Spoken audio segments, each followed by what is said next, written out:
This is ABC World News.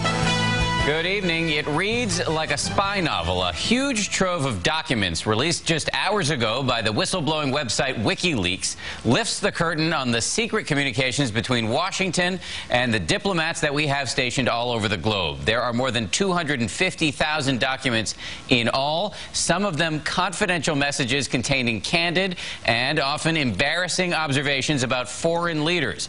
John Carl starts us off tonight in Washington. John, good evening. Good evening, Dan. It's important to point out that only about 15,000 of those 250,000 documents are actually classified, and of those, none of them are classified at the top secret level. But, Dan, there is enough in there to cause some real embarrassment and potentially much worse. Some of the most fascinating documents are about Iran, depicting Arab leaders practically begging the U.S. to prevent the Iranian government from getting nuclear weapons.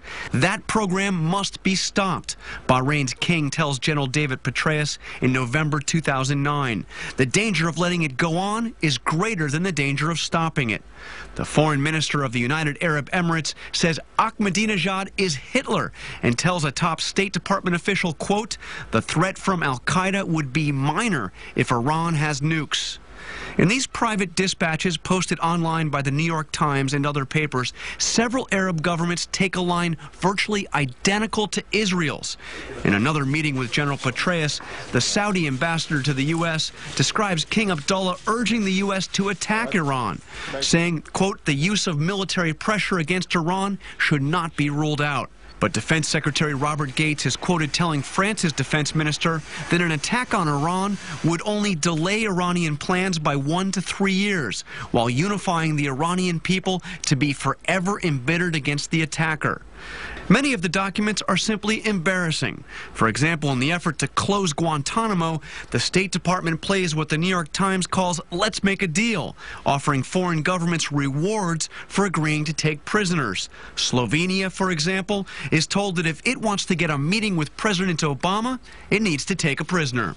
In an apparent sign of corruption, U.S. drug agents catch Afghanistan's vice president in the UAE with $52 million in cash. The DEA officials look the other way.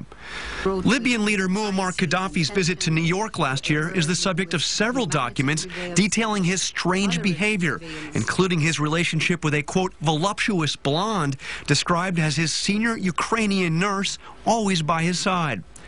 One of the most damaging documents describes a meeting in January between General Petraeus and the president of Yemen, where the United States has conducted several secret drone strikes on suspected al-Qaeda targets.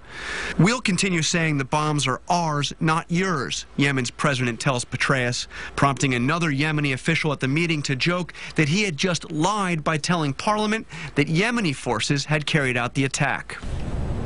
U.S. officials have condemned the leaks as outrageous and dangerous, and, Dan, they have taken steps to ensure that nothing like this can ever happen again. For example, in changes that have already been implemented, it is now impossible for a single individual to move classified information off a government computer. John, stick around because we want to come back to you in just a moment. But let's go now to Jim Sciutto, who's over in London. Jim, given the angry response we're hearing from the Obama administration tonight, the question is, how bad is all of this for our national security?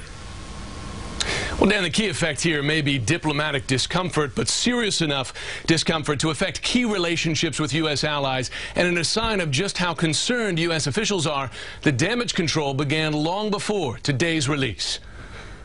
There are unflattering views of key U.S. allies. Russian President Vladimir Putin mockingly called the alpha dog. French President Nicolas Sarkozy, the emperor with no clothes. But the real damage may be to those we call allies in the fight against terrorism. Afghan President Hamid Karzai is described as, quote, driven by paranoia. His brother believed to lie, quote, when it suits his needs. And there's that revelation about Yemen's president, agreeing to lie about U.S. airstrikes in his country. Will that hamper the U.S. counterterror effort there going forward? For WikiLeaks founder Julian Assange, the question is what he believes the revelations will accomplish, one we raised with him during a documents release earlier this year. What drives you? Defending victims. And I'm a combative person, so I like crushing bastards. So it is deeply, personally, deeply satisfying to me. U.S. officials argue, however, the release will actually create more victims, exposing and damaging local leaders, dissidents, and diplomats who the White House says are working to end wars Assange opposes. And so they say he's actually working against his own stated goals. Dan? A lot of focus on that man tonight. Jim, stand by. I want to bring John back in. John, on this question of whether these leaks will hurt our interests abroad, one of the things we keep hearing from the White House is that it will compromise our intelligence assets. People who give us information in secret will be named in some of these documents, they say. How serious a concern is that really?